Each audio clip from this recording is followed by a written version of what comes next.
She grew up in the most watched house in the world. She sang on the biggest stages in the country. She raised 4 sons, wrote 25 novels, and built a life that looked, from the outside, like the American dream made real. And yet, she died alone in a Chicago care facility, attached to a respirator in a city she had only just moved to. She was 83 years old. Most people who remembered her name thought of her as a footnote, the president's daughter, the one whose father famously threatened a music critic. But there was so much more to her than a headline. The girl from Independence. Margaret Truman was born on February 17, 1924, in a house on Delaware Street in Independence, Missouri. At the time, her father, Harry Truman, was a county judge. He wasn't a prominent man. He wasn't a man whose name anyone outside of Missouri would have had a reason to know. Her mother, Bess Wallace Truman, was reserved, proud, and deeply rooted in a world of small-town respectability, a world she would never fully leave behind, even after the entire world came to know her name. The Trumans lived in the Victorian house that Bess's family had built. It sat on a quiet street, occupied by a quiet family. They weren't poor, but they weren't wealthy, and they certainly weren't connected to national power. Harry played the piano. Bess kept the household in order. And Margaret, their only child, grew up at the center of a family that was, in its daily texture, unremarkable. Which is to say, it was normal, warm, and anchored. Being an only child shaped everything. Harry Truman was, by his own admission, inclined to spoil her. He was a doting father who wrote her long letters and sat at the upright piano, playing while she stood beside him and sang. The warmth between them was real and thoroughly documented. It set the emotional baseline of her life. She was her father's daughter in a way that is rare, even in close families. When he was happy, she understood it. When he was burdened, she felt it.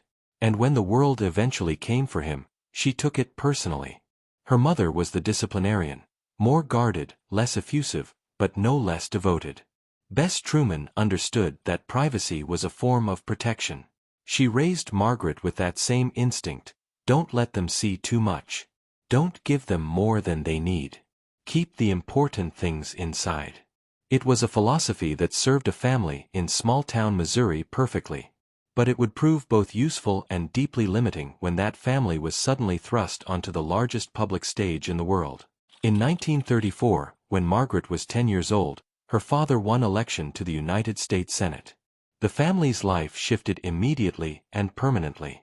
Margaret now spent half the year in public school in Independence and half in Gunston Hall, a private school for girls in Washington, D.C. She was a senator's daughter, which was notable enough. She became a member of DOS, Daughters of the Senators, and began accumulating the particular social education that comes with living in the orbit of power without holding it yourself. She learned the geography of Washington, explored the Smithsonian with an enthusiasm that impressed her classmates, and made friends in a city that was itself learning, year by year, how consequential it was becoming. She graduated from Gunston Hall in 1942 and enrolled at George Washington University to study history. By then, her father was a rising star. On January 29, 1944, she christened the battleship USS Missouri at the Brooklyn Navy Yard. She was 19 years old, gracious and composed in front of the cameras, already fluent in the particular performance that public life requires. By the time she was a junior in college, the shape of the world was fracturing under the weight of a war that would define her generation. Her father had become vice president, nominated on the ticket with Franklin Roosevelt. And then, on April 12, 1945, everything changed. Franklin Delano Roosevelt died at Warm Springs, Georgia. Harry S. Truman, county judge from Independence, piano player, devoted father, was now the President of the United States. Margaret was 21 years old, still a student, and in a single afternoon, her life became something else entirely. The transition was immediate and total. There was no gradual adjustment, no slow accumulation of attention. One day, Margaret Truman was a college junior with a father who happened to be vice president. The next day, she was the only child of the most powerful man in the world, and every reporter in the country wanted to know what she looked like, what she thought, and what she planned to do with herself. The White House in 1945 was an institution still adjusting to the idea of a young, unmarried daughter living within its walls. Eleanor Roosevelt's children had been grown and scattered. Margaret was alone in a particular way. She had no brothers or sisters to share the scrutiny with. She stood between her parents, Harry, the president, and Bess, who deeply resented Washington and made no secret of it privately. Margaret handled the transition with a composure that surprised people. She muted her public commentary and made sure her appearances were politically thoughtful.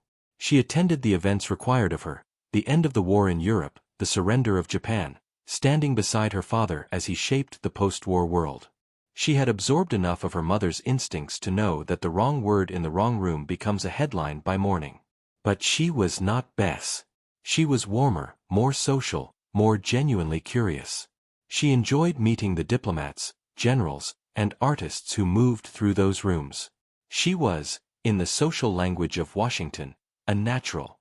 But there was one thing she would not give up. Not for the cameras, not for the political optics, not for anyone. She wanted to sing. Margaret had been taking voice lessons since she was 16, starting in Independence with a family friend. She was a coloratura soprano, a high, agile voice suited to the most demanding classical repertoire. She had the kind of vocal flexibility that requires years of disciplined training, and she had put in those years. She was serious about it in a way that went far beyond a casual hobby. She intended to make it a career. That she was now the president's daughter complicated things in ways she understood intellectually, but could not fully protect herself from emotionally. She studied in New York with Estelle Liebling, the voice teacher of the legendary Beverly Sills. The training was serious. The ambition was real. In March 1947, she made her professional debut, a radio concert with the Detroit Symphony Orchestra, broadcast nationally while her parents listened from the Little White House in Key West. The broadcast reached households across the country. That August, she made her stage debut at the Hollywood Bowl before a crowd of 20,000 people. She then embarked on a national concert tour covering some 30 cities. Audiences loved her. She was warm on stage, genuinely present, and carried herself with an unaffected Midwestern ease. The reviews from this period were largely kind, but the most honest observers knew there was a question underneath it all.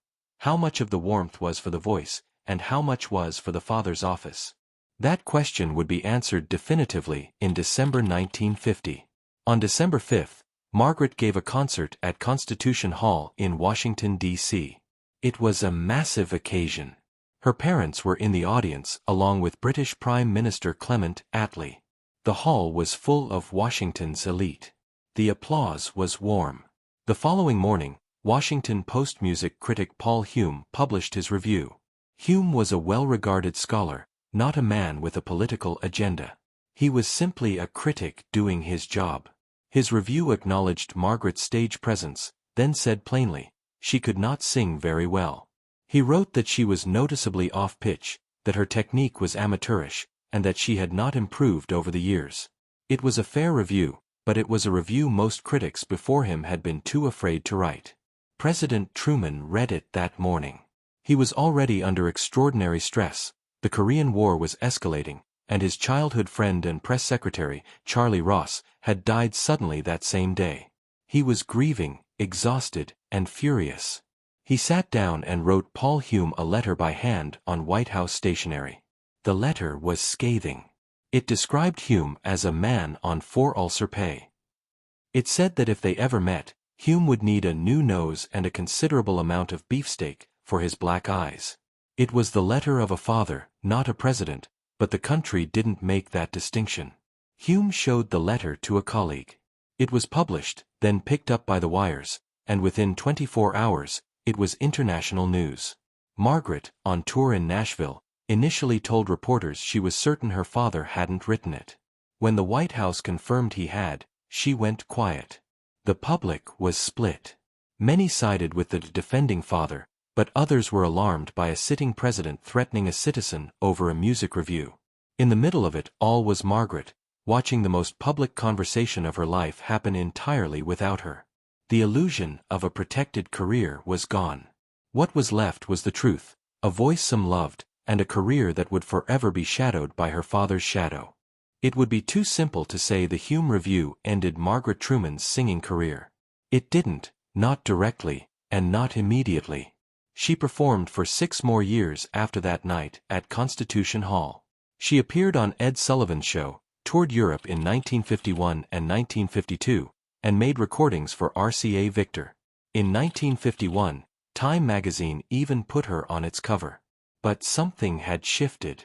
The question that had always been there, whether the positive reviews were for The Voice or for the Father's Office, had now been asked out loud by someone credible enough that the question could not be comfortably set aside again. Subsequent critics felt freer to be honest. The reviews became genuinely mixed. Some were still positive, some were not.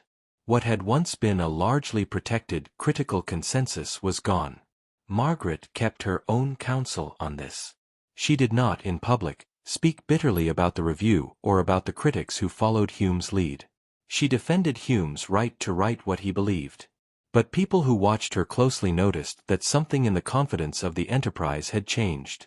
When her father left the White House in January 1953, Margaret moved to New York City. She had signed a contract with NBC in 1951 and continued working with them, appearing on radio programs, filling in for Edward R. Murrow on his television show Person to Person, and co-hosting a daily radio program called Weekday alongside a young Mike Wallace. The program was smart and well-regarded. She was building something new, a media presence, a public voice distinct from the soprano voice, and a foothold in New York that had nothing to do with the White House or Missouri. She was, in this period, genuinely making herself. In 1955, she met Clifton Daniel. He was a man of considerable professional standing and polish, a North Carolinian who had made himself into an international correspondent for the New York Times. They moved in the same social orbit, and by early 1956, they were engaged. They married on April 21, 1956, back in the town she had come from, in the state that had always been the fixed point of her family's identity. It was a large public wedding, the guest list a mix of political, journalistic, and social powerhouses. And 1 year after the wedding, the singing stopped. In 1957, Margaret formally stepped away from her concert career. She said later that she had made a choice, that being a wife and mother was itself a career, one she took seriously and respected. She was sincere in that.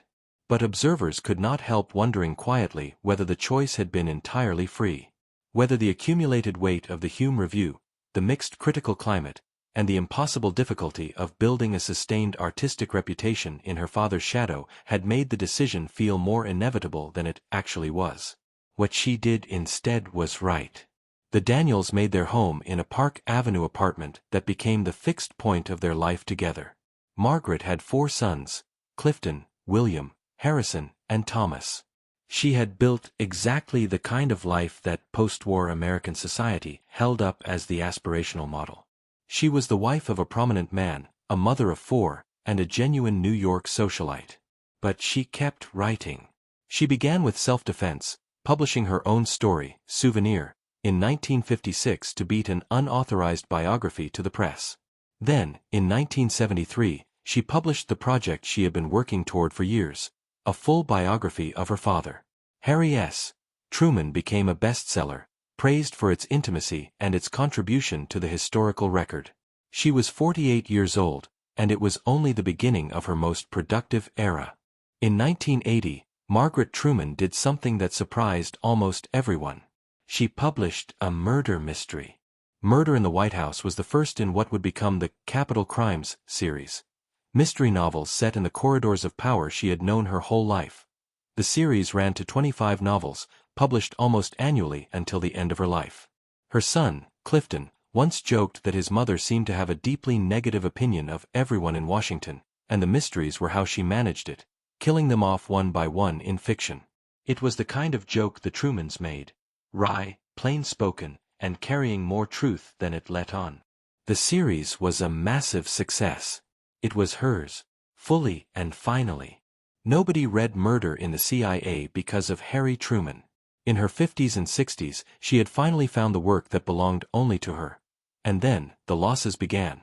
The year 2000 arrived without warning. On February 21st, Clifton Daniel died in their Park Avenue apartment. He was 87 years old. They had been married for 44 years. He had been the stable architecture of her adult life, the man who shared the editorial conversations, the raising of 4 sons, and the long journey from the White House to New York. 6 months later, tragedy struck again. On September 4th, her son William was hit by a taxicab on Park Avenue, just outside her building. He died from his injuries at 41 years old. Within a single year, the 2 men who defined her private world were gone. Her son Clifton told reporters his mother was devastated, but had her chin up. It was Bessa's language, the family code. You don't let the world see the weight, you simply carry it. Margaret kept writing.